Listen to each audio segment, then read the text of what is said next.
Amerigo's side thruster blast sent the three mobsters on their butts. Lolabelle ran straight at them, pulled off her right earring, and pushed the small button in its center. It expanded to a dinner plate-sized disc, trailing a wire with a ring on the end. She grabbed the ring in her right hand, grabbed the disc in her left, and launched it like a frisbee. Directing its course with the ring, it circled the mobsters 4 times and then flew back to her.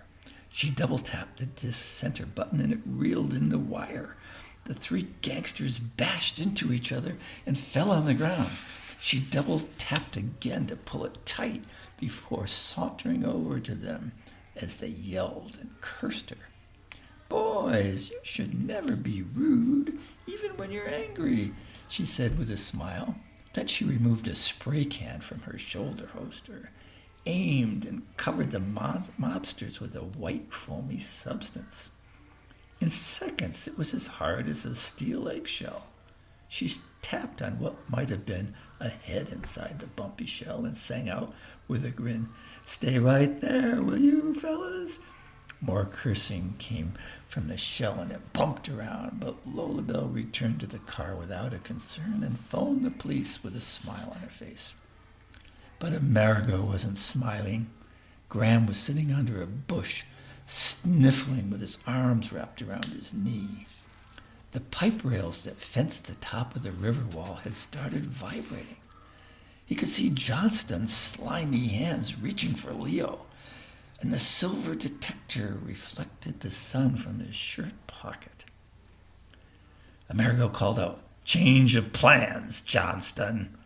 The walrus turned, stared for a moment, and said sarcastically, "Ooh, ooh, ooh, I see a face I once saw on a Russian poster. Now it's coming back to me.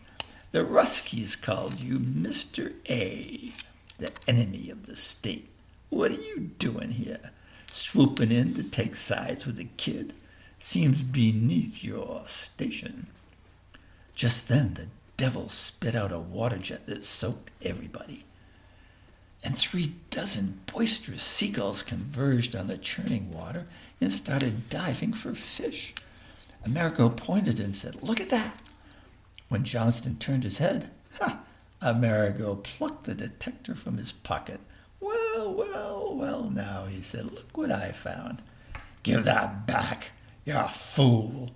You don't know who you're messing with. The CIA might call you their prized volunteer, but I got guys here who'll break you like a matchstick if you cross me." Amerigo smiled and pointed his thumb back over his shoulder. "Oh, you mean those scrambled eggs Lolabelle put back into their shell?" Leo called out, "Something's happening. Look there." The ground vibrated in violent spasms, and the cement walkway above the river buckled and splintered. Nearby trees swayed, and their leaves flew into the air. The waterspout disappeared and was replaced by a whirlpool that quickly spanned the entire river. Leaves flew into it. Seagulls appeared to dive at it, but they'd actually been sucked in. Dark blobs that must have been bats were sucked in, powerless to resist, from the belfry of a church across the river. Leo stood behind the railing, holding the top pipe against his waist as the whirlpool's force tugged at his clothes. When his baseball cap flew off, he joked to himself, "I should have known. New York hates the Red Sox." But his joking mood ended when he remembered his detector's crazy high reading. When will this end? And where? He asked himself. A dead branch cracked, flew off a tree, and whacked the side of his head on its way to the whirlpool, drawing blood, making him dizzy and draining his strength. Amerigo was shocked at the unearthly power in front of him, even though Leo had warned him what to expect if a wormhole opened up. He was even more shocked when he saw Johnston's feet leave the ground, with only the fence keeping him from being sucked in. He reached out, grabbed Johnston's shoulders to secure him. "Ay-ya!" Leo said through clenched teeth and a grimace as the detector fell out of his pocket and rolled into the fence. Johnston saw it, and a satisfied grin filled his walrus face. He pushed away Amerigo's helping hands and reached for the detector, but it had rolled too far. He leaned through the fence, balanced his bulky gut on the bottom rail, and stretched as far as he could. With leaves, branches, robins, sparrows, all flying toward the whirlpool's depths, the detector shot off the wall's ledge. Johnston lunged for it, and the force pulled him through the fence. Amerigo reached out and grabbed his foot, but the shoe came off, and in a second, Johnston flew from the wall, twisting his face and belly upward toward the sky and doing what looked like the backstroke through the air. If Johnston was yelling, nobody could hear it over the enormous roar from the whirlpool. The walrus vanished into the vortex.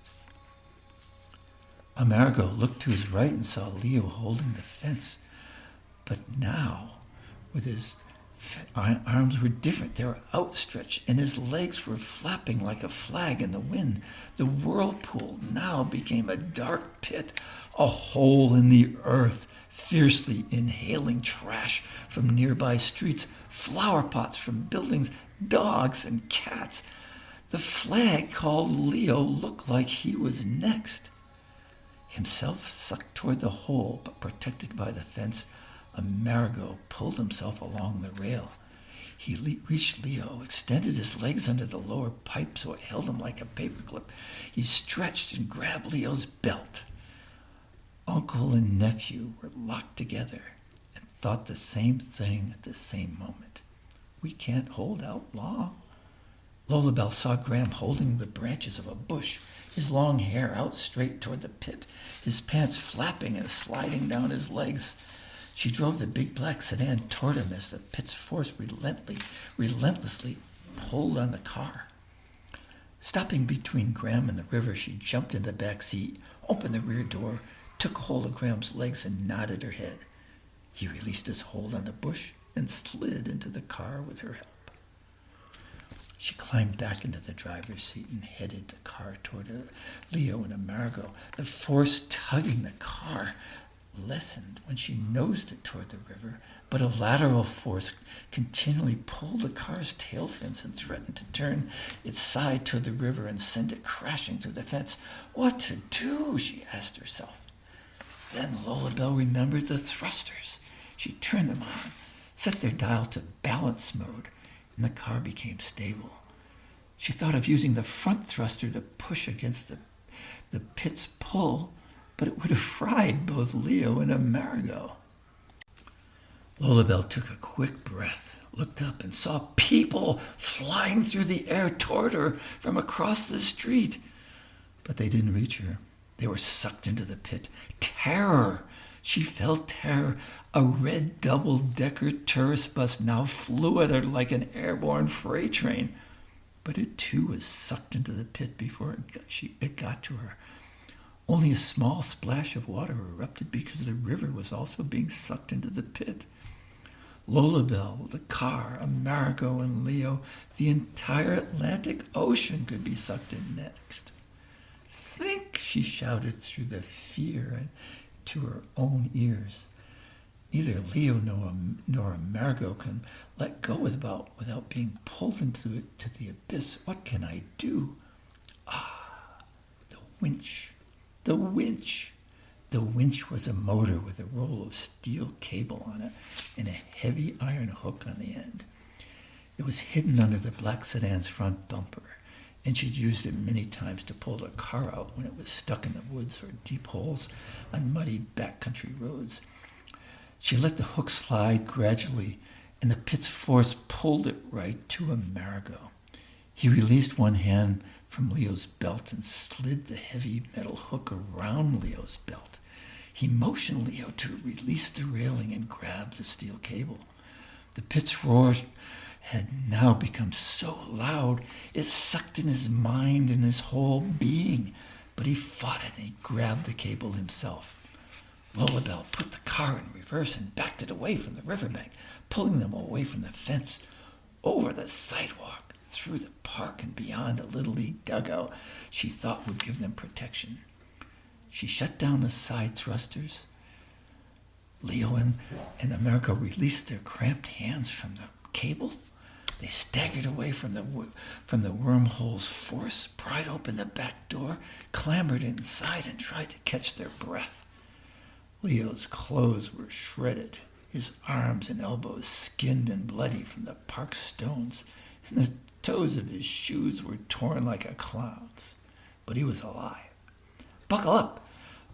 Lolabelle shouted over the continuing roar. "We're getting out of here, on the ground. Air might be faster, but I am opting for safer." Leo looked back and saw the railing disappear into the pit and kept watching as the nearby ground fell away too. He thought, where will this end? How big is a wormhole? Might it suck in all of New York? The whole Earth? They drove up the hill past Johnstone's gold limousine, and from there he saw the hole expanding perilously close now to the white blob containing the three mobsters. He pointed it out to Amerigo, who called the police to warn them. Every heart in the car pounded long after they were over the hill and out of immediate danger and out of the sight of the Spuyten Duyvil.